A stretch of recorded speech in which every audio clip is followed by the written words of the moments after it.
হতে পারে এই লিস্টে র্যাঙ্কিং এ 1 নাম্বার থাকবে কোরআনের তেলাওয়াত। এই কোরআন তেলাওয়াত করতে রাজি আছেন তো? আমার হাতে যে কিতাবটার নাম কি? সবাই বলতে পারেন নাই, আওয়াজ করে বলেন তো কিতাবটার নাম। এই কিতাবে ভুল আছে, সন্দেহ আছে, সংশয় আছে? এটা আলোর পথ দেখায়। এই কিতাব মানুষকে মানুষের মতো মানুষ বানায়, ঠিক কিনা? গরুর পেট থেকে বেরোলে ওটা গরু, ছাগলের পেট থেকে বেরোলে ওটা ছাগল হয়, মানুষের পেট থেকে বেরোলে ওটা মানুষ হয় না, ওটার মানুষ বানাইতে হয়। মানুষ বানানোর জন্য কোরআন পড়ার দরকার আছে না নাই?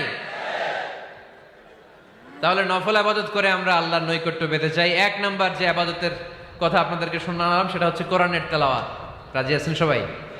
ফজরের পরেই এই নিমসার এলাকায়, এই কুমিল্লা এলাকায় কোরআনের সুমধুর বাণীতে আমাদের গ্রামগুলো মুখরিত থাকতে হবে। আওয়াজ করে বলেন ঠিক কিনা? একটা